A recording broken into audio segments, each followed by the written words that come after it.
Dr. Young from Los Angeles. He will be lecturing on non-factor therapies for hemophilia. This webinar is brought to you by Mumbai Hematology Group. It is supported by Roche, Unipath, Lucien, and Nirvin, and it is managed by Perfect Square. I thank Dr. Apur Verma and team from Roche, Yash Kalpesh and team from Perfect Square, Executive Committee of Mumbai Hematology Group, our guest speaker, Dr. Young from Los Angeles, all our discussants who are themselves eminent hematologists or pediatrician, new participants for sparing your Saturday evening from India and morning and afternoon from the rest of the world. We have over 300 registrations for this event today. Tomorrow morning, that is Sunday, 2nd of February at 11:30 a.m. IST and Austrian time 7 a.m. we have Professor Henge speaking to us on TP53 aberrations in myeloid malignancies.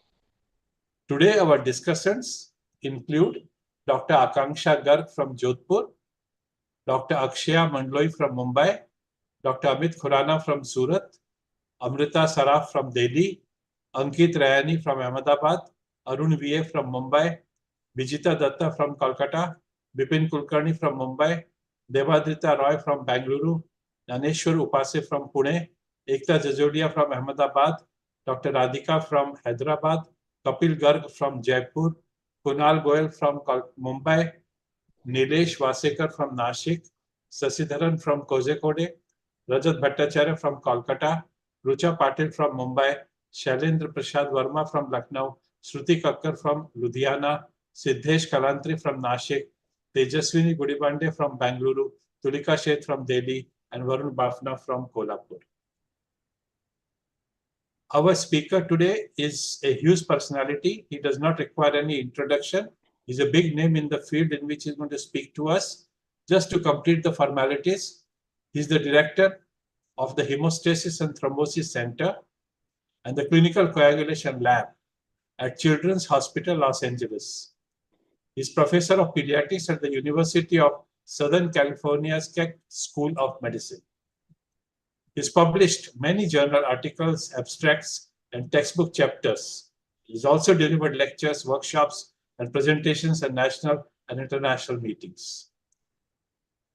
He's the former chair of the Scientific and Standardization Committee on Factor 8, Factor 9, Rare Bleeding Disorders of the ISTH, and the current chair of ISTH Annual Congress Planning Committee 2025. He was awarded the National Hemophilia Foundation Physician of the Year Award in 2013. He will lecture today on non-factor therapies for hemophilia. Thank you, and I hand over to our speaker.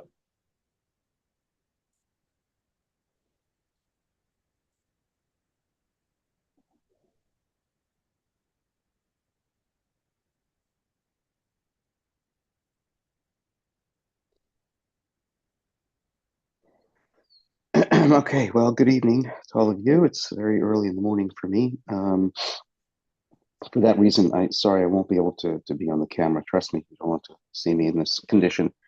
In any case, so yes, my topic is non-factor therapies. And so we'll kind of walk through it this way. We'll discuss just briefly the unmet need, why we need non-factor therapies. We'll go through the mechanisms of action of the different treatments, and then go through some of the drugs and the clinical trial results. And then finally, just some take-home messages. So I guess the first question is always, when you talk about new treatments, is, why do we need them? Why do we need non-factor therapies? So first, I'll discuss it in the form of the disease burden. So basically the bleeding.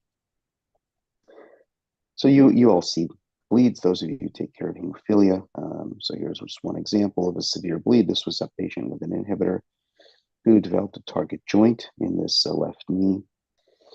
Ultimately, it's a different patient, of course, can lead to this situation where you have chronic synovitis. This is actually not an acute bleed. And this is similar.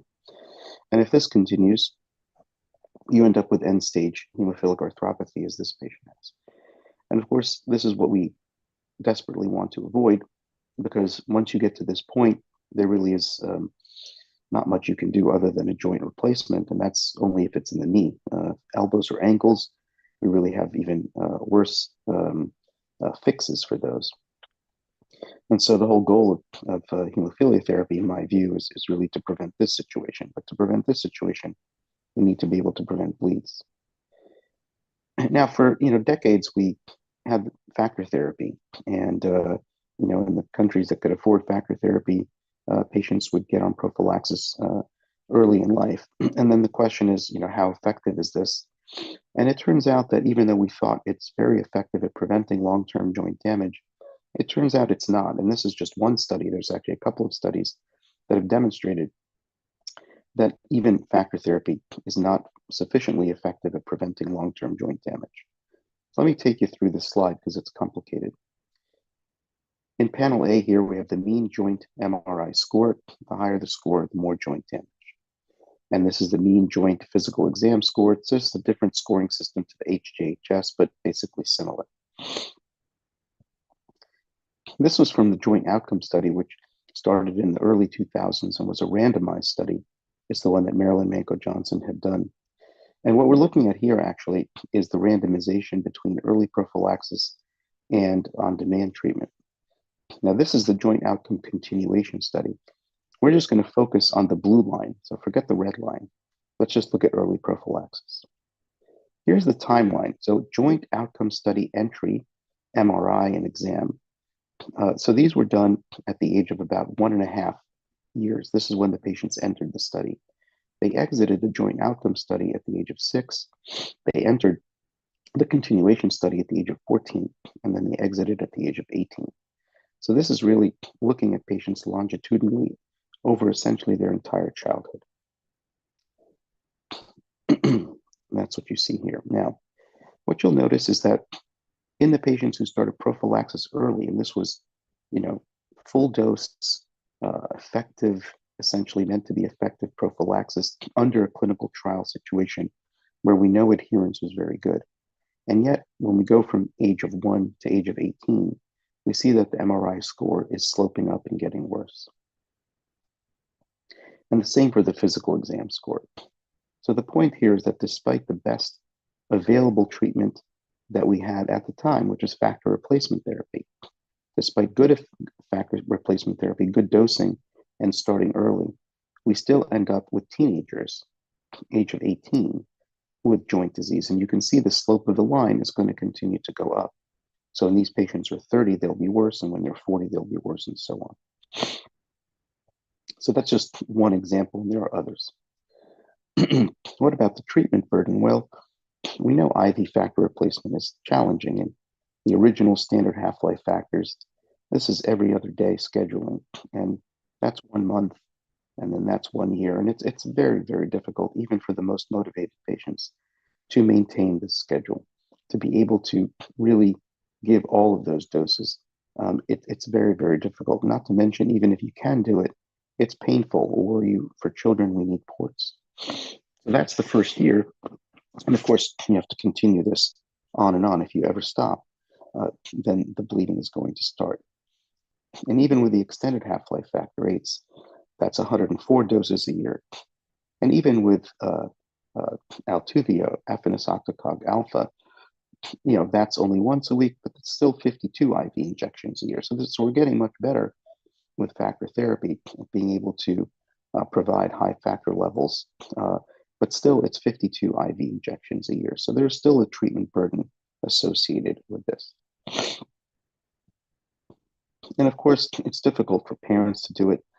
You can see this child here is not looking very happy. He's got a port in the upper right chest. The mom is preparing to give the factor. She told me this was a good day. And after this, she had to go find her other child, and she had to repeat and do it again. And then 2 days later again, and another 2 days again, and so on. This is before there were extended half-life factor rates. And even if you use peripheral veins, 3 Band-Aids, 3 bandages, the father sent me this because this was for 1 infusion. So even peripheral venipuncture can be very, very challenging, both in children and in adults. In adults, it can be challenging because you really, run out of veins. You have what I call venous access fatigue. So that brings us to the non-factor therapies. So the advantage here is these are all given subcutaneously. All of the non-factor therapies that are available and that are in development are subcutaneous, and most of them are given less frequent. Not all of them, and we'll talk about one of them that's given more often, but most of them are less frequent. So it substantially reduces the treatment burden. And on the clinical trial data, and I'll show you some of that, at least in terms of comparing to factor prophylaxis, they're more effective. Now, not all of them have been shown to be more effective, but most of them have been shown to be more effective at factor therapy. Now, in fairness, this is comparing it to either standard half-life or extended half-life factor VIII, not to efanesoctocog alpha, because that's new. So, how well would they function? How effective will they be compared to EFA? This we don't know. So, perhaps they would be then more effective at preventing joint disease. If they're more effective at preventing bleeds, they should be more effective at preventing joint disease. But of course, this is something that's going to take many, many years for us to definitively prove, because these products are so new. So what's the mechanism of action of these products? Well, I break them down into two categories currently: factor VIII mimetics and rebalancing agents. And one way to look at it is through the coagulation cascade. So in green, I have the replacement therapy, which is factor. In blue, substitution therapy, so something that is basically the factor VIII mimetics, and red is the rebalancing agents. So one of the newer treatments we mentioned is efanesoctocog alpha. Now, I won't be talking about that today because this lecture is on non-factor therapy. The factor VIII mimetics, emicizumab, is licensed. Mimate is in phase 3 trials, and NXT007 is in phase 1 trials. They all work the same way. Then we have the rebalancing agents, and we will talk about fitusiran. The dashed line means inhibit, so it's an inhibitor. Not an inhibitor per se, but it interferes or blocks antithrombin. In fitusiran's case, it lowers antithrombin levels. We have tissue factor pathway inhibitor monoclonal antibodies that inhibit the function of TFPI, and we will talk about concizumab and mostizumab. There's SerpinPC. Now, this one is no longer being developed. The company has basically stopped the development of this molecule. It could be another company picks it up, but there are anti-activated protein C monoclonal antibodies in development. And there's also molecules against protein S that are in development as well. So I kind of have a small little, almost like a joke here about what do we mean by mimetics. Well, probably for a group in India, I shouldn't show a slide with beef in it, so I apologize for that. But just to make the point that we have regular steak, and then people make meat that is plant-based. So they're essentially trying to mimic the flavor of the meat with a plant-based material. So this is just to make the point that what we're trying to do with a mimetic is to make it seem very much like the original, but to not be exactly the same, to have other properties. How do they work for real? Well, I'm sure you've all seen this. The way this is from the original papers on emicizumab, but the other two work the same. So factor VIII function activated factor VIII. Its job is to bring factor IXA and factor X into the proper alignment. And the bispecific antibodies basically work in the same place, and one arm attaches to factor IXA, the other to factor X, and essentially brings them into the proper alignment as well. So this is the mechanism of the factor VIII mimetics. So we do have a second generation called Mimate. We won't talk very much about the clinical trials results for that one for time's sake. I have some data, but basically Mimate, as you can see here, this is looking at thrombin generation, peak thrombin on the y-axis, compared to the concentration of the bispecific antibody. And the point here is that Mimate is more potent in vitro than emicizumab. And how will that translate into clinical trials? We're just starting to learn that. So just a quick slide on the three factor VIII mimetics.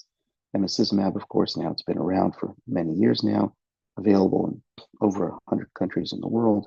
And it's in the US anyway, it's the most commonly prescribed prophylactic medication for hemophilia A. Mymate and NXT007 are designed to have similar dosing, and they're in phase 3 and phase 1 clinical trials. So what do we mean by rebalancing agents? Another little analogy. So this one uses a fish at the supermarket. So you can see here, this is Atlantic salmon, but it's the product of Chile. And if you know your geography, you know that Chile is on the Pacific Ocean, not the Atlantic Ocean. The point here is that there's an explanation for this because this is farmed salmon. So these are actually the species is the Atlantic salmon, even if they're grown in the Pacific Ocean. And so just like we can simply explain this strange situation, we can explain rebalancing agents as well. And I use this sort of seesaw to explain it. So if we're missing something on the procoagulant side, we have a bleeding disorder.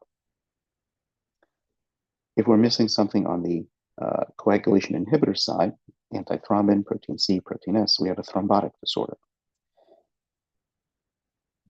So the idea here is if we have hemophilia A or hemophilia B, and let's say we knock out antithrombin, that will allow us to rebalance the coagulation cascade by removing one of the coagulation inhibitors in a way that's sort of proportional to the other side, or TFPI. So this would allow for the balance of the coagulation system to be restored, and in theory, obviously in theory, no bleeding and no clotting. The advantages is that these are, because they're not working on the procoagulant side, they're not a factor VIII mimetic or factor VIII or factor IX, that the same medication can be used for patients with hemophilia A and B with and without inhibitors. So essentially, all hemophilia patients could use those medications. There are different mechanisms of action which may be preferable in different patient types. They've been shown largely to be efficacious, which I'll show you later, and they've been shown to be safe, or you could say mostly safe.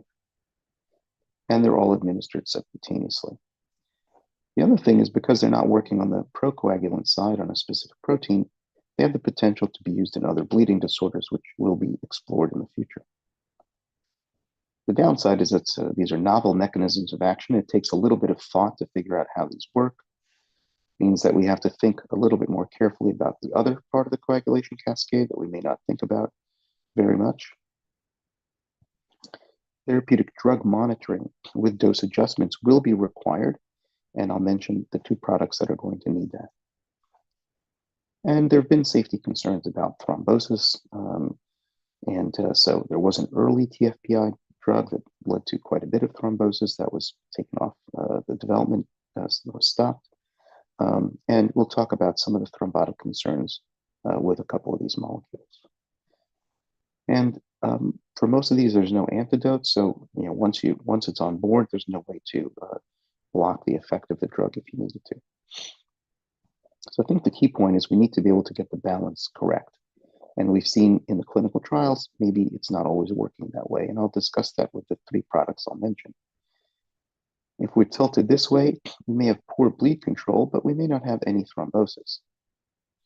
If we're tilted to this way, too far, we may have really good bleed control, but we may have some thrombotic events. And you'll see that particularly with fitusiran, how the work is being done there. So let's look at the mechanisms of action. So fitusiran is a RNA interference medication. So we call it a small interfering RNA. This is another new platform for treating diseases. In the US, there are 6 small interfering RNA molecules that are already approved for a variety of different conditions, including high cholesterol and some more rare conditions such as porphyria. How does this work? Well, RNA interference takes advantage of a natural mechanism. So the body has a natural RNA interference, RNA silencing mechanism. This is part of our innate immune system. If we have pathogens coming in that are based on RNA, which we know viruses are, or even bacteria that use RNA to develop to make proteins. So in this case, we make a synthetic small interfering RNA targeting a specific protein with a complementary strand of the RNA complementary to the messenger RNA. And through this mechanism, this will lead to mRNA degradation and targeted gene silencing. So what RNA interference does basically is you can make an RNA, an siRNA against essentially any protein that there is too much of in the body, and basically turn down the production of that protein through the mRNA degradation. So that's how fitusiran works. It is an siRNA with a conjugate that brings it into the liver. And here in the animal studies, you can see that the dose response effect with the higher the dose, the more antithrombin lowering you can have. You can see here at the highest dose, you can really knock antithrombin levels down to close to zero. So you can really, there's a very powerful mechanism for lowering antithrombin. What about anti-tissue factor pathway inhibitor? So this is the way it works. So here we have the TFPI pathway with factor 7A, tissue factor, and factor 10. So this complex basically works together with the 7A, the activated factor 7, leading to, so tissue factor, factor 7A, leading to this large complex, which then leads to the release of activated factor 10. This is tissue factor pathway inhibitor, and its job is to interfere with this pathway so that you don't get factor 10A or reduced factor 10A production. And so there are monoclonal antibodies, concizumab and marstacimab. So the one at the top is concizumab and marstacimab. These only interfere with one of the Kunitz domains. These are a Kunitz protein. The one that went off the market from Bayer, it blocked both K1 and K2 domains. This is the one that led to several thrombotic events and is no longer being developed. So we'll take a look at really it's the top molecules that are in development. This is basically how it works. If you interfere with tissue factor pathway inhibitor via monoclonal antibody, you can then allow these factor 7A tissue factor, factor 10 complex to make factor 10A. So you interfere here and you result in a continued factor 10A production. Okay, so let's see what do the clinical trials tell us. Well, I don't want to spend a lot of time on emicizumab since you're all quite familiar with it, but I will mention one trial that was published just last year. These were the pivotal phase 3 trials, Haven 1 through 4. I will talk about Haven 7 briefly, which is an ongoing study. So, I mean, emicizumab, it works, and I think you're all familiar with it.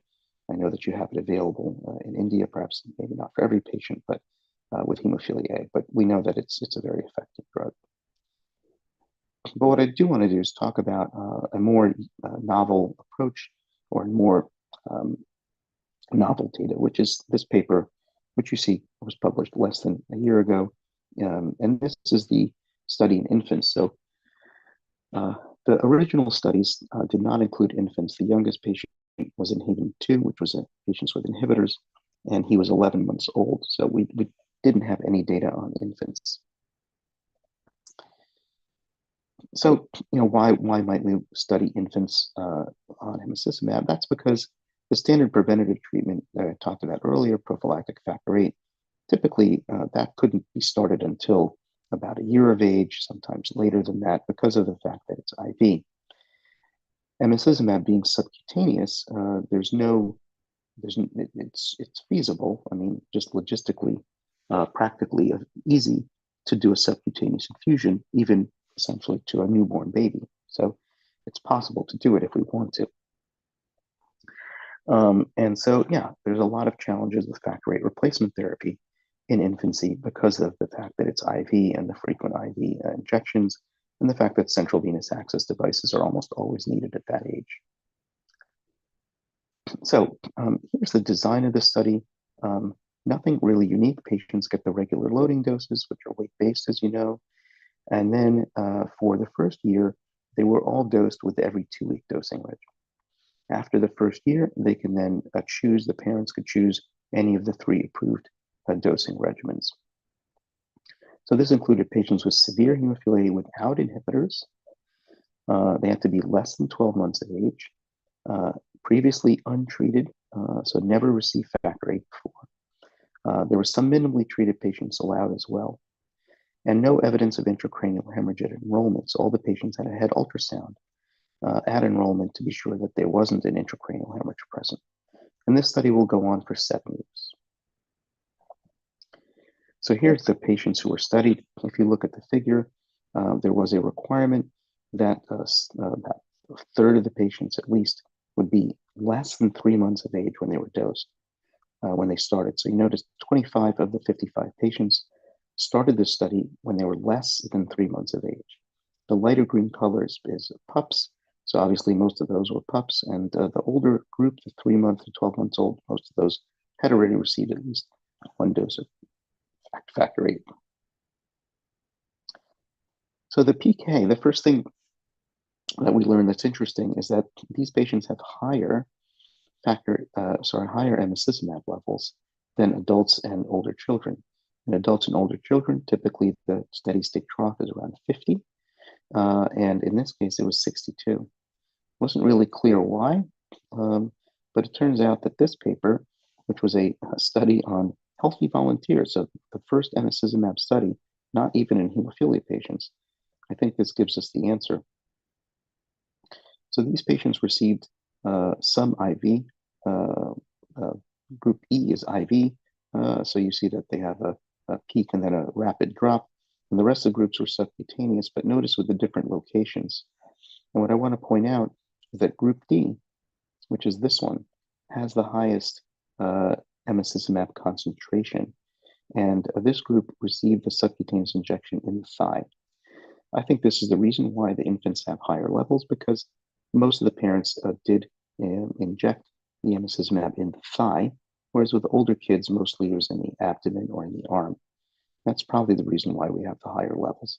That's not that much higher, and I don't think it makes that much difference in the clinical outcomes. So safety, this was really in part a safety study. Is it safe to use emicizumab in such young babies? And the answer is yes.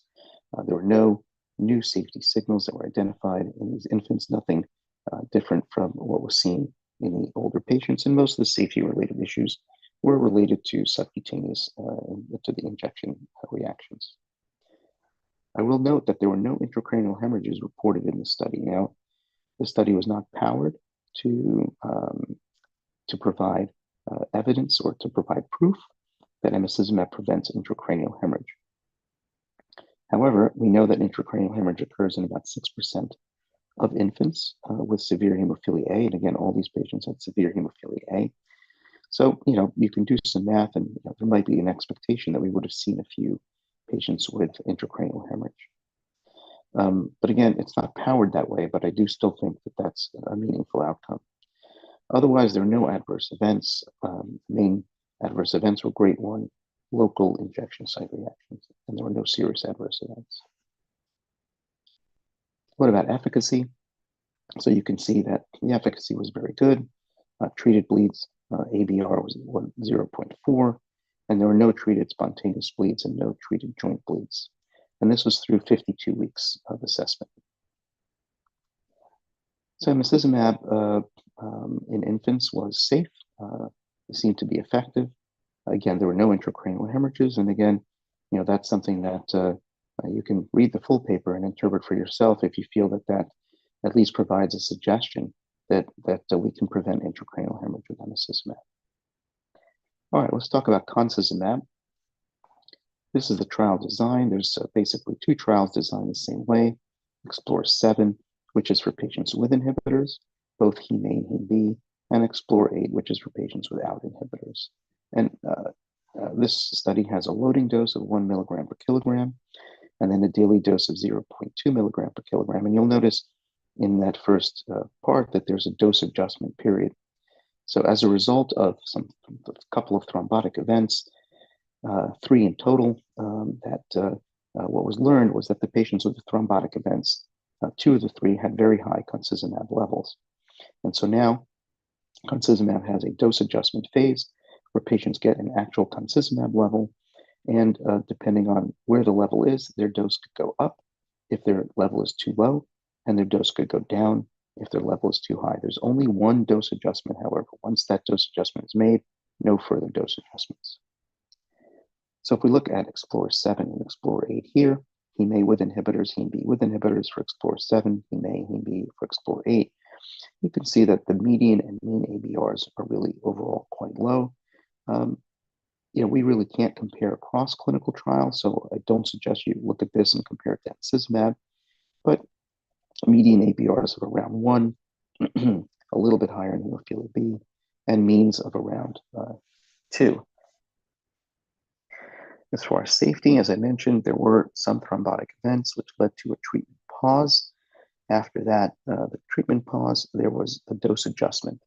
And so underneath that, you can see that there were no thrombotic events after the restart of the trial when the dose adjustment was added. If we look here at a little bit more data from the phase 3 trial, here we're looking at the median on the left and the mean on the right for Explorer 7. This is patients with inhibitors. Now this is comparing no prophylaxis, so comparing on-demand treatment. And you could see that there's obviously a substantial reduction in the median, with more than half the patients having no bleeds, and a substantial reduction in the mean. Again, these are patients with inhibitors comparing concizumab to on-demand treatment. And this is just a table showing the same, dividing it in heme A here and heme B here. And you see really good outcomes. And down here is the medians for heme A and heme B. Essentially the same as what I showed you in the figure. And again, thrombotic events did occur in the concizumab trial. And again, there was a pause, and then thromboembolic events after the restart, meaning after the dose adjustment was added, were 0. And this is just looking at health-related quality of life. And you can see that the side that favors, I don't know if I have animation here, no, I don't. So the side that favors concizumab, you can see that the total score for the health-related quality of life tool here, using Hemotem, which is also looking at the treatment burden, that most of this strongly favors concizumab, including things like injection difficulties, which strongly favor concizumab. So briefly, marstacimab. So this is a similar clinical trial design. I won't get into that here. And this is the main phase results of what was called the BASIS trial. This is for patients with heme A and B without inhibitors. They do have a separate trial, not a separate trial, but a separate cohort that is looking at patients with inhibitors. So this is just patients without inhibitors. So on the left side is the mean ABR looking at treated bleeds. So the OP is the observation phase. So these are patients on the left side, patients who came into the trial on demand. And you could see a very high ABR of close to 40.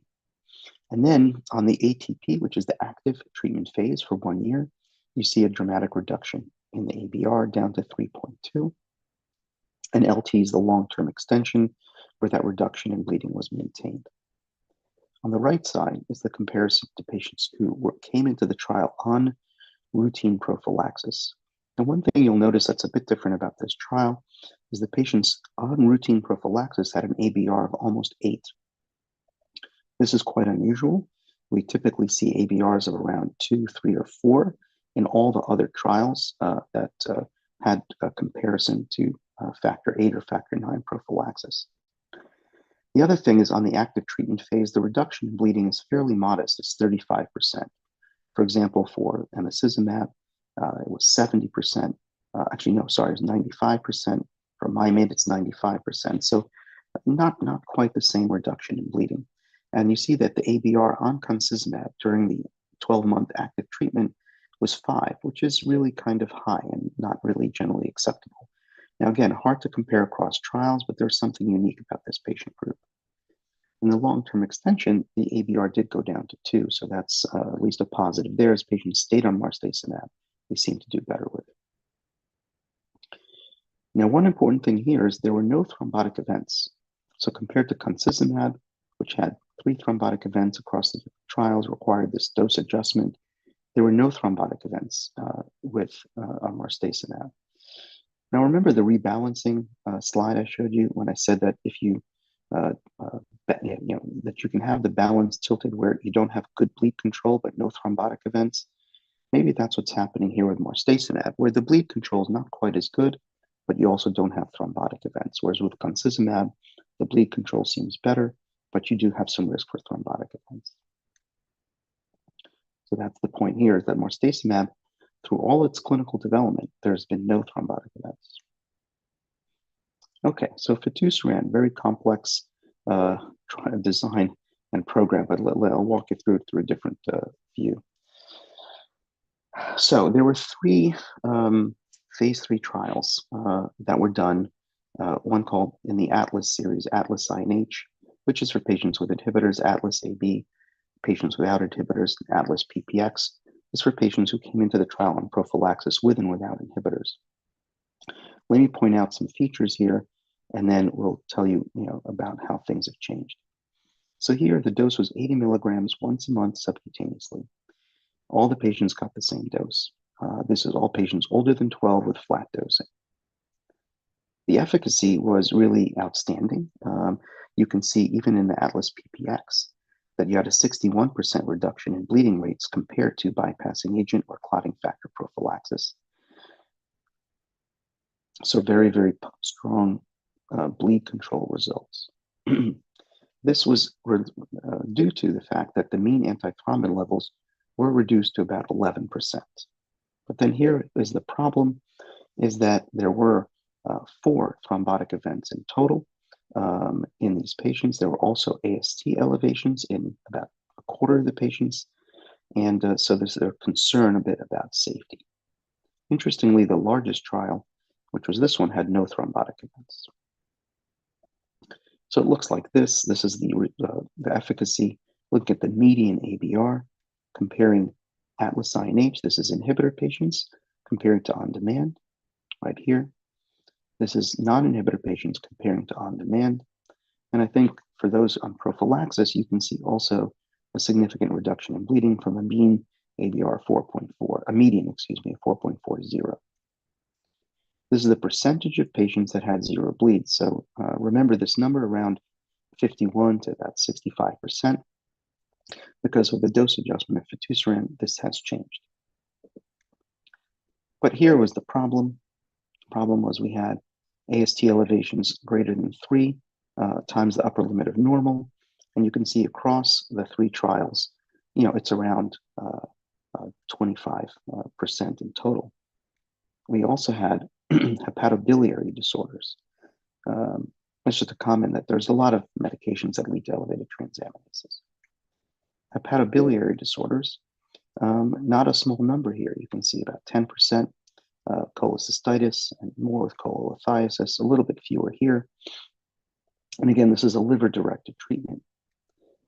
So this is kind of concerning because we haven't seen this in other types of medications, although with siRNAs, this does seem to happen. And lastly, thrombotic events. There's 2 here because somebody reported 3 different terms for a thrombotic event. None here, and then there's 1 more here. So, sorry, 4 here. So there's a total of 4 thrombotic events in these 187 patients. So this led to a risk mitigation strategy to reduce the adverse events by targeting an antithrombin level of 15 to 35%. So we're no longer aiming for this 11, 10, 11, 12% antithrombin levels. We're going to make the antithrombin levels higher.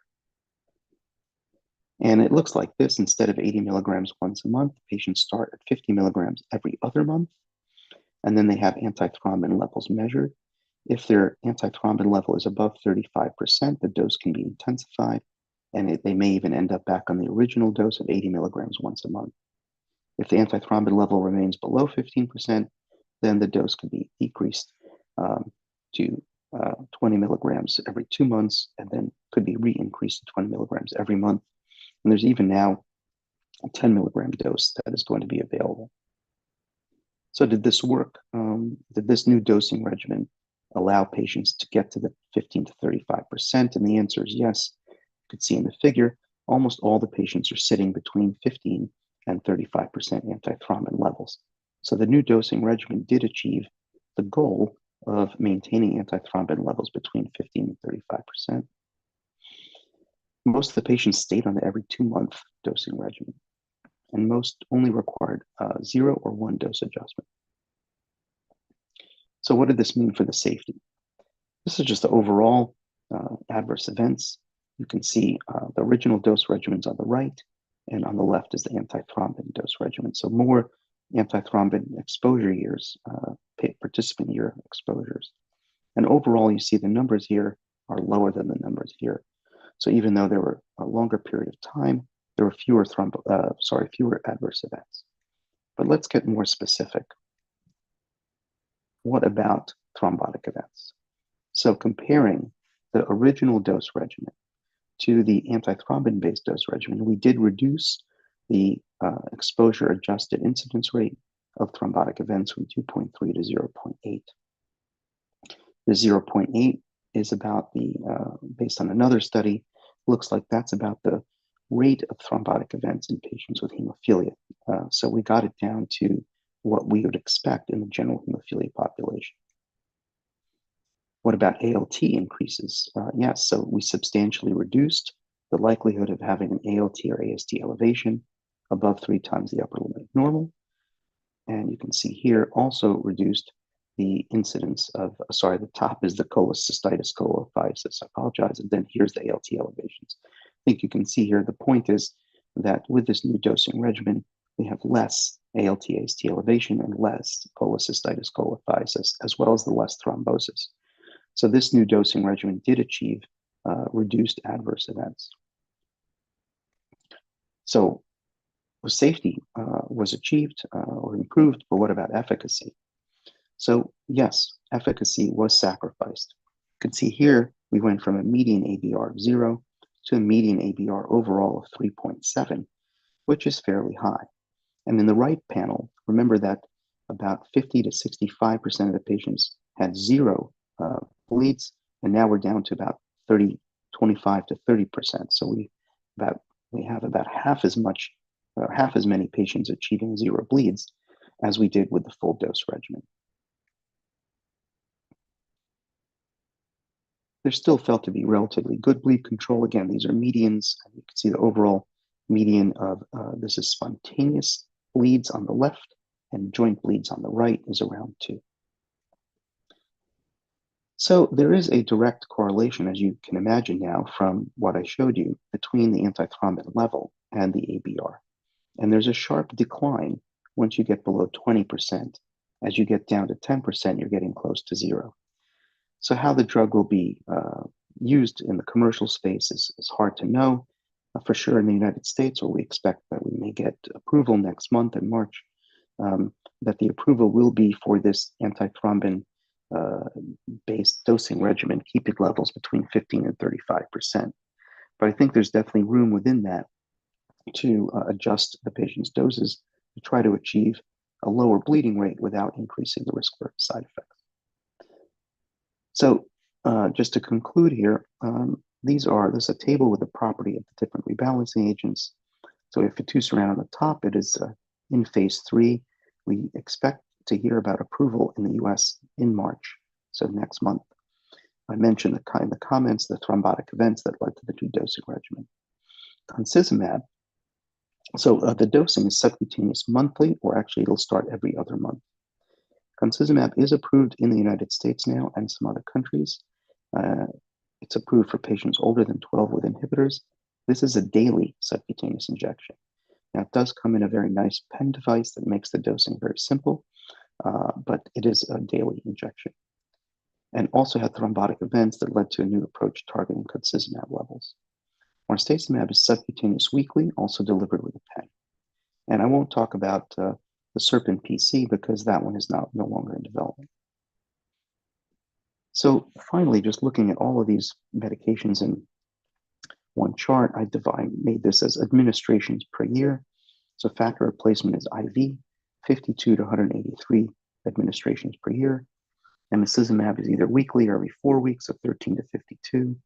Fitusiran is 6 to 12. Concizumab is every day, so a lot more injections. But the advantage with concizumab is there is a rapid washout. So if you have somebody who may need a surgery, within days that medication washes out. Fitusiran and emicizumab have very long washouts.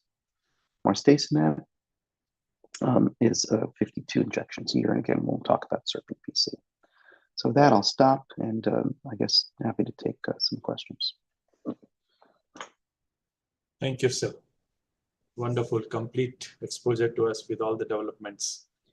So our colleagues are here. Yes, Rucha, you can start your question.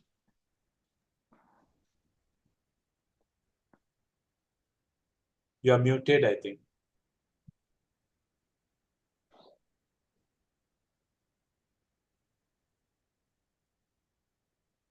No, we can't hear you. You just rectify by the time. Yeah. Am I audible now? Yeah.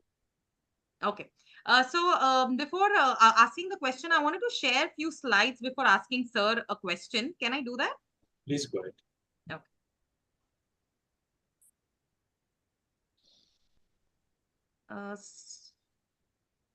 So are my slides visible? Yes. Okay. So, sir, my question is, in low middle income countries, as you may know, the standard dose is not feasible for us because of the cost. So in majority of the low middle income, there are two strategies which have been used. Either we begin with the standard dose for emicizumab, I'm talking about emicizumab, which is in India right now. So either you begin with a standard dose and eventually lower the dose, or you directly begin with a low dose. And people have gone to the lowest of 1 mg per kg per month. And the ABRs, if you read the published papers, it ranges from 0 to a maximum of 4, which is good for us.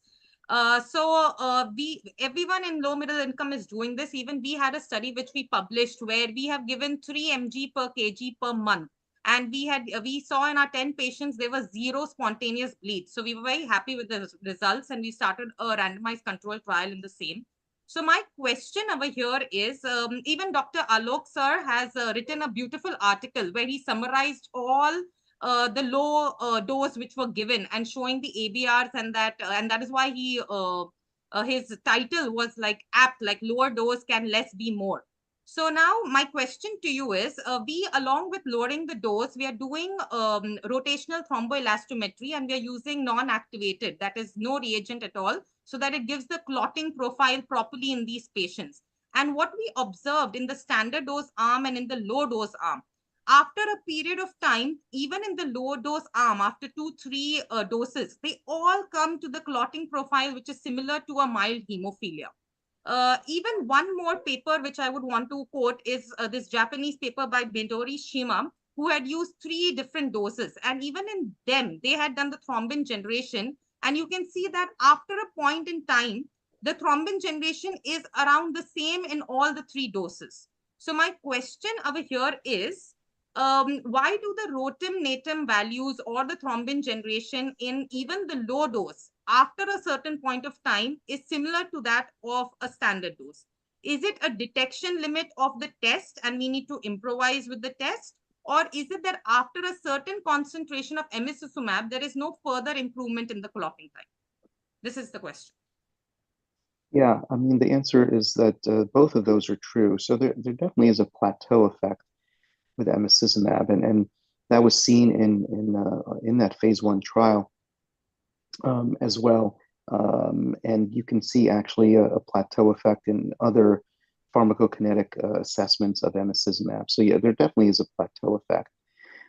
As far as the what you showed with the ROTEM and what others have showed with thrombin generation is, a lot of that depends on the reagents. And so the Roche, when they were doing their studies and trying to demonstrate the difference in thrombin generation, they went away from the standard tissue factor trigger, which most of us are using with thrombin generation, and they used the factor 11A trigger.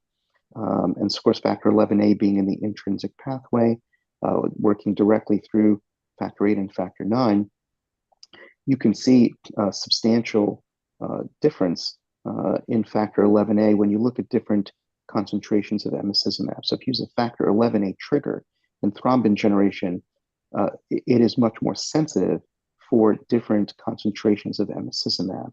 So I think some of this is really related to the reagents, and some of it, I mean, ultimately there always is a plateau effect.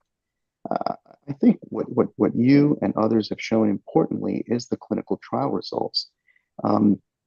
And I know that the Dutch colleagues, they have a study going on as well, where they're looking at a lower dose, and they even did a modeling, where they did show that you have to really drop the dose below somewhere. I think it was around, I should say, a emicizumab level below 20 micrograms per milliliter, which would be somewhere around your doses before you start to see an increase in bleeds. And this 50 microgram per milliliter steady state trough is not necessary to keep it that high.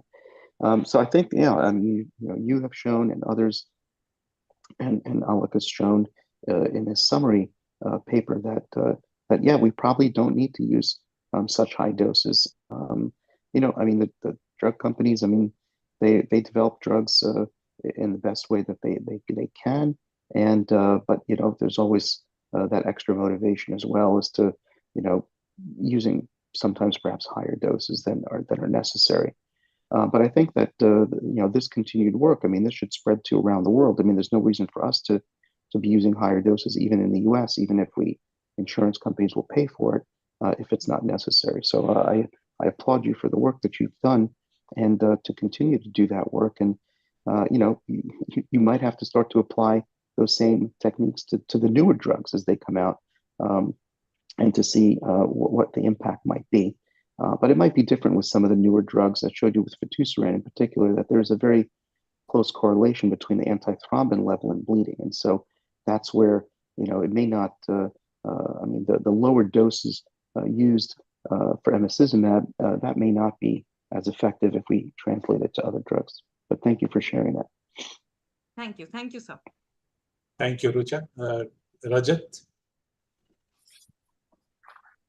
Yeah, thank you, Professor Young. That's a fantastic talk, basically. So my question to you, what is in the future going to be, what's the role of factor VIII concentrate? Would that be only for acute bleeds? And do these factors, newer factors, do they have any, they reduce the risk of bleeds, acute bleeds, but would they have any role in an acute bleed setting? Okay, I'll answer that part first. So these new treatments are really just for prophylaxis and prevention. Like fitusiran, for example, I mean, it takes 5-6 weeks before you achieve the full reduction in antithrombin levels. And so giving more fitusiran in an acute setting is not going to do anything at all. And really, it's the same for emicizumab and the other drugs. So all these non-factor therapies are only for bleed prevention. Bleed treatment will still require factor replacement. As far as, what is the role going to be for factor replacement in prophylaxis in the future? That's something that remains to be seen. I think very important is all these studies that you're reading now about emicizumab and Mymate and concizumab. When there's a comparison to factor VIII prophylaxis, it is a comparison to the standard half-life or extended half-life, not the efanesoctocog alpha, because that's so new. I mean, efanesoctocog alpha is a really excellent drug. You have very high factor VIII levels, very low bleed rates, but it is still IV. And so that still creates that issue. But I think ultimately, the way that we practice now, because we do have emicizumab and efanesoctocog alpha available, is, we basically take everything on a case-by-case basis. And we do have some patients, particularly teenagers who are very active in sports, where efanesoctocog alpha seems to work better for them at protecting them from bleeding when they're active with their sports than emicizumab. So I think there's still going to be a role for, at least for efanesoctocog alpha, for prophylaxis in the future. It does provide very high factor VIII levels across the dosing interval, which is weekly. I have colleagues who are using a lower dose twice a week. And basically, in that case, the patients never drop into the hemophilia range. I mean, their troughs are 40%. So granted that twice a week intravenous infusions, but so I still see a role for efanesoctocog alpha in bleed prevention going forward. Otherwise, yes, we still need factor replacement, both for surgery, for management of bleeds, and for prevention of bleeding if there's a trauma, even if you don't know there's a bleed. So factor is not going away, but I think its role has been going to shift more and more to just being used for acute situations like bleeds and surgery. Thank you. Great, thanks. Thank you, Rajat. We'll take a question from the audience. Dr. Raj Verrier from US has a question.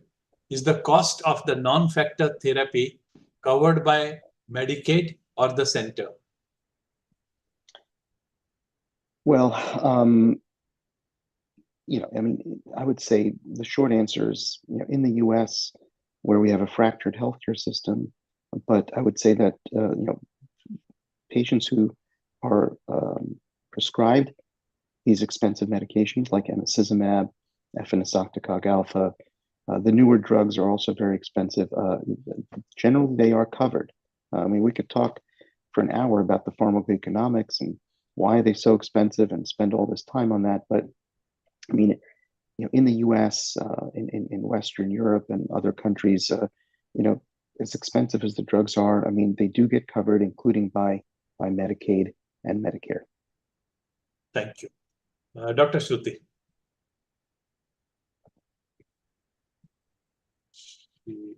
No more with us. Okay, Dr. Bipin. Hello, Dr. Young. So thank you very much for that wonderful lecture. I have a question on the use of concizumab. Now, as we know, that concizumab, since it's a rebalancing molecule, it will not add anything of its own. So the question is whether or how much it will be beneficial in conditions other than hemophilia, like in particular severe deficiencies of, say, factor 10 or factor 7 or others. So do you have any experience or data on that? So as of now, there's no data on any of the rebalancing agents, concizumab, stacimab, fitusiran, looking at diseases other than hemophilia. However, I'm aware that the companies are going to start to look into that. I think their main focus now is getting these drugs approved for hemophilia. Once they're approved, then they'll turn their attention to other bleeding disorders where they may have some use. Other factor deficiencies like factor 10, as you mentioned, perhaps even von Willebrand disease, where we don't have any subcutaneous treatments for patients. So I think I would just say, look for those studies to be done in the future, either by the companies or through investigators who may get funding either from the companies or others or other places where they get funding to do those studies. So I expect that we will see quite a few studies in bleeding disorders that are not hemophilia with the rebalancing agents. But there is no data as of now. Okay, thank you. Thank you, Bipin. One question from the audience again. Dr. Hita wants to know, does the low-dose emicizumab work in inhibitor-positive patients equally well? Well, yes, these drugs, emicizumab in particular, doesn't distinguish between patients with and without inhibitors. So the dosing should work just the same in patients with inhibitors as well as without. Thank you. Dr. Amrita? Hello. Yeah, go ahead. Yeah, hi. I have a question. It was a very informative lecture from Dr. Yang. And I have a question like, when we are treating the patients with these non-factor drugs, how do you suggest to monitor it clinically as well as by laboratory methods, like the one which were really essential for which we can do a follow-up also? Okay, so for concizumab, now that it's approved and in different countries, and if it eventually comes to India, concizumab has a FDA approved and required monitoring test. So when I put a patient on concizumab, I am required to get a blood test at 4 Yeah. weeks. And that's a specific test, which is a concizumab level. Depending on the level, the dose can be either adjusted upwards if the level is too low. The dose could be adjusted down if the level is too high, or it could stay the same. There's no further requirement for testing. So once you make one dose adjustment, there's no requirement to do additional testing. But that one test is required. Now, this is it's a concizumab level done by one lab, which is the same lab that had done the test in the trials. This is not something that is going to be available to me or to you in our own labs. I mean, I suppose people can try to make their own concizumab level, but I think that would be challenging. So that's, as far as concizumab is concerned, that is the requirement. With fitusiran, when it gets licensed, there will be also required testing for dose adjustment, and that would be antithrombin levels. Now, here, the difference here is that antithrombin levels are available for all of us. However, I do want to point out that there's a paper that was published not long ago that shows that the different antithrombin assays give you somewhat different results. And so there will be one assay, which it happens to be the Siemens assay called Innovance, which is the one assay that measures the antithrombin levels in patients on fitusiran most accurately.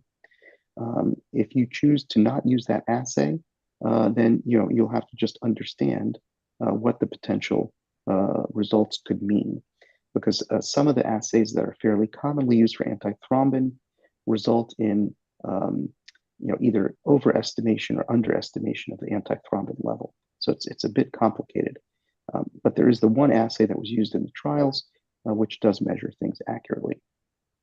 So again, once that drug is licensed, it's not licensed anywhere yet, but once it is licensed, I know in the US, we will be required to do this FDA-approved antithrombin assay specifically for fitusiran, which again is an assay that, some people have the Siemens machine, and if you use Innovance, then you're fine.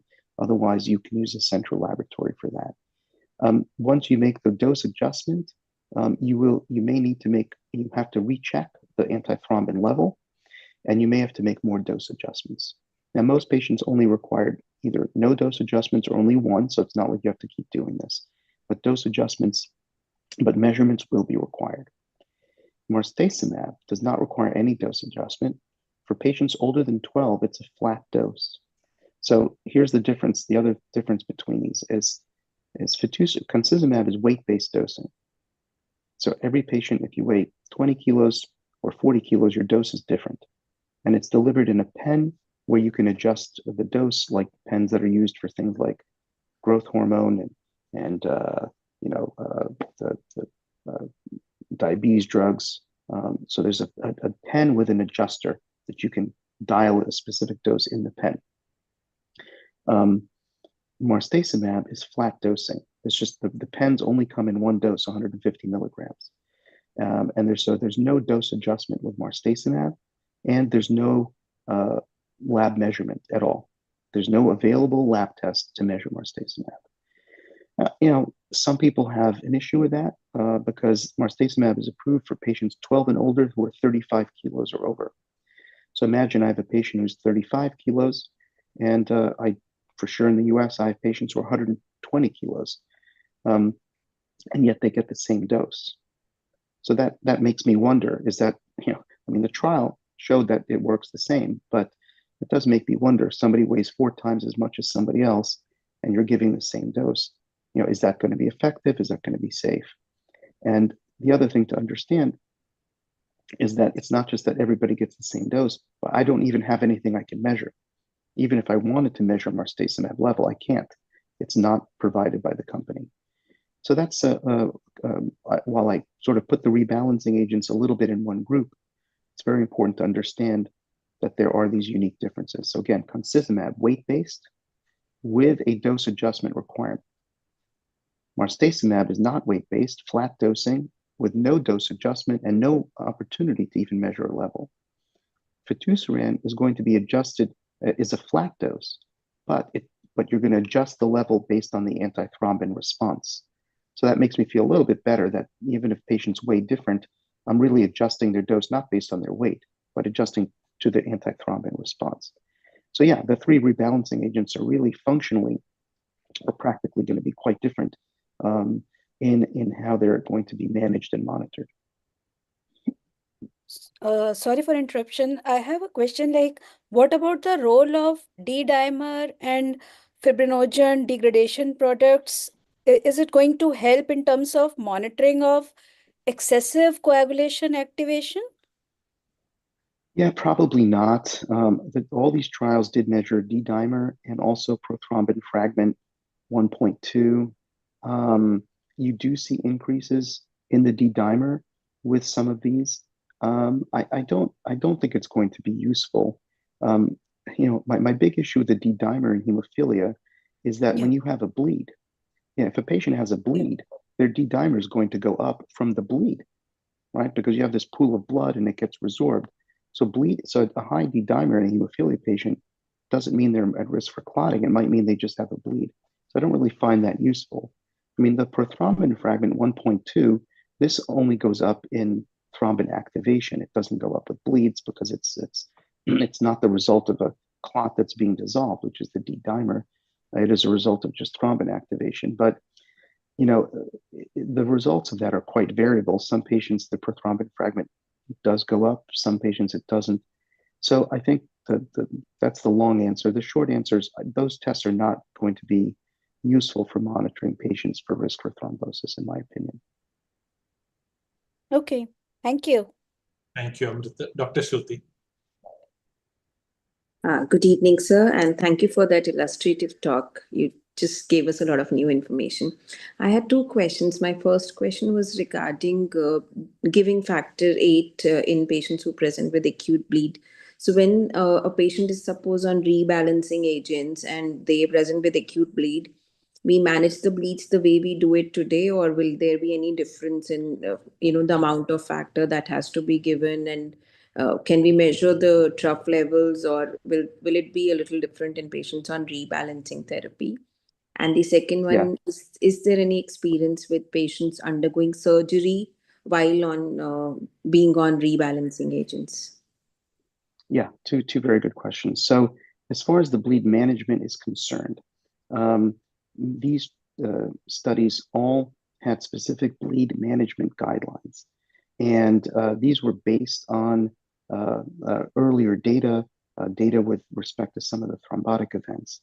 And so what I will say is that for each of these, there will be a specific bleed management guideline plan. I think that the one drug that has really, the company that spent the most time on this is fitusiran. With fitusiran, there is a very strict bleed management guideline where you're using much lower doses of factor 8, factor 9, factor 7A, or APCC to treat bleeds. And so when the drugs are licensed, they will come with a specific bleed management guideline plan. And so you will not treat bleeds the same way in somebody on emicizumab as somebody on fitusiran, or somebody on factor as somebody on fitusiran. You will need to use lower doses. With concizumab and marstacimab, the dosing there's also bleed management guidelines, but the dosing is more similar to the regular dosing. But with fitusiran in particular, the dosing is a lot lower for all of the different treatments he may be with and without inhibitors.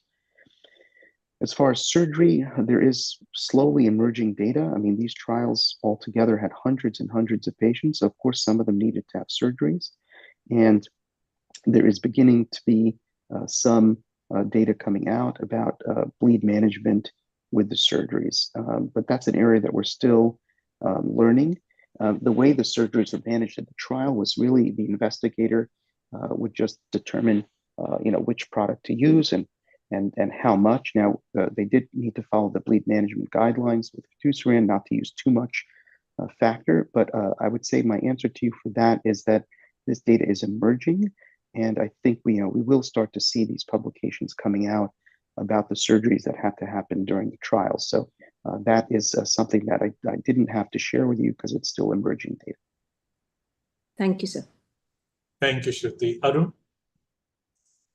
Thank you. So I have two questions for you. Thank you for an erudite lecture. So one was regarding the monitoring of synovitis in patients who are on this non-factor therapies. With we know the annualized bleeding ratio close to 0, and we actually don't have a real-world practice test to monitor these patients on emicizumab or other therapies. So what is the guideline or consensus of how to assess synovitis? Because the old textbook was hemophilia joint assessment for patients on factors. So what is the consensus, or what are you doing in real world to assess joint damage when you are managing patients on emicizumab?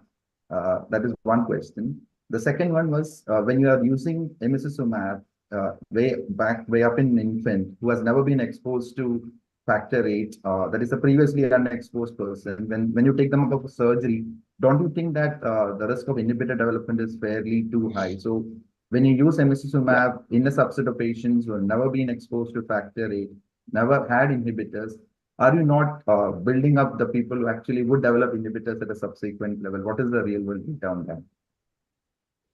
Yes, thank you for those questions. In terms of joint assessments, all the trials did include hemophilia joint health scores. They also included quality of life assessments looking at joint health as well. Some of them included ultrasound. So I think, the short answer here is that, we don't know what the long-term impact on joint health will be with these drugs, because of course it takes many years to see that. I showed you the joint outcome study continuation. That was a study that was almost 20 years to demonstrate that factor prophylaxis is probably not effective at preventing long-term joint damage. So it's going to take us many, many years to really understand the impact, on joint health. However, what I would say for emicizumab is we know that it converts patients to basically a mild hemophilia phenotype with, we think a factor 8 level, equivalence level of 10%, 15, 20%. Now, we do have a long history of understanding the natural history of mild hemophilia. And patients with mild hemophilia in those ranges, 10, 20%, they really don't develop arthropathy. Very, very rarely. So I think that if we take the combination of that information, I feel confident in using emicizumab in children because I do feel that it's more likely to prevent long-term joint damage based on what I had just said. Now, of course, the data is going to have to tell us that, but of course it's going to take 10, with emicizumab, probably another 5, maybe even 10 years before we can really have, this kind of data. But I think that, if we do reduce bleeding, if we have less joint bleeding, less spontaneous bleeding with these non-factor therapies as compared to factor therapy, I think that in this case, it's kind of like 2 + 2 = 4. If we have less bleeding, we probably have less microscopic bleeding, and we probably will have less joint damage. But it will take years to figure that out. As far as emicizumab in infants, so that's the main question: is what do you do about factor 8 exposure? Should we expose infants to factor 8 up to, let's say, 50 exposure days just to see if they get an inhibitor or not, and then can use emicizumab? And we are discussing this a lot in the community. I discuss it with my patients. I offer all our infants, all the parents, to start factor 8 either together with emicizumab or just to do factor 8 first and then do emicizumab. The truth is, I've only had one parent out of about 30 who was concerned about this inhibitor development, who wanted to do the factor 8 for 50 exposure days first and then switch to emicizumab. All the rest are like, why do we want to do the IV when we have something subcutaneous? And I think the reality is that parents just don't want to do that. It's too difficult to do that. And so the question then becomes is what will be the incidence rate of inhibitors when we just give emicizumab for prophylaxis and factor 8 is only given with surgery or with bleeding, which typically increases the risk for inhibitors. And I think an argument can be made that we may end up with a higher incidence of inhibitors if we do this. I have colleagues who, and I kind of think that might happen. I have colleagues, though, who tell me that because emicizumab is so effective, because we give factor VIII so infrequently, that probably we won't see as many inhibitors. And I think the bottom line is nobody knows. I mean, we just don't know. And it's going to also take a very long time. I mean, there was a study that did some simulations that suggested that the average time to get to even 20 exposure days in patients on emicizumab is 14 years. So it's going to take, another 10, maybe even 15, 20 years before we really understand what is the incidence rate of inhibitors if all patients are getting a non-factor therapy, not just emicizumab, could be these other non-factor therapies, starting at a young age, and the factor VIII exposure is only with surgery or with bleeding. So I think, yes, this remains an unknown. And I think when I talk to parents about this, practically speaking, they just don't want their kid to bleed. They want the easiest treatment they can get. And most of them are just not going to worry about the inhibitor issue. If they develop an inhibitor, then so be it. Just so you know, I've treated about 30 patients now, starting as infants with just emicizumab. And we do have 3 patients who've developed inhibitors so far. So, I mean, that's 10%, but keep in mind that most of the patients haven't reached even 20 exposure days. So if it's already 10% and that number is only going to go up, my sense is that the inhibitor rate is at least going to be the same as with prior factor exposure, if not more. So that's kind of my answer for that. Thank you. One last question from an audience. Dr. Christopher wants to know, elderly people getting non-factor replacement therapy, can you advise about the use of antiplatelet agents and anticoagulants? Yeah. So, the patients or my adult patients and adult colleagues that I talk to, or adult hematologists, they find that the possibility of essentially converting a hemophilia patient with a non-factor therapy to a state of either mild hemophilia or maybe even better than that will then open the door to allow treating those patients who have cardiovascular disease or cerebrovascular disease or atrial fibrillation, for example, with the same treatment that you give for a patient without hemophilia. In other words, antiplatelet agents or anticoagulants, because to do that in somebody with hemophilia, obviously the risk for bleeding is substantially higher. If you can essentially correct the hemophilia, at least partially correct it, with non-factor therapies or even with factor therapy, then you can treat those patients who may have a need for antiplatelet agents or anticoagulants the same way that you treat others. Thank you. Thank you, Dr. Young. I think that was the last question. Thank you very much for being with us very early morning. Very few people accept an invitation to deliver a talk. Yeah, I'm going to go back to sleep now, so that's good. It's Saturday. Thank you so much for being with us. Thank you. All right, take care. Bye, everybody. Bye-bye. Thank you. Thank you, everyone. Thank you. Bye-bye. Thank you. Bye.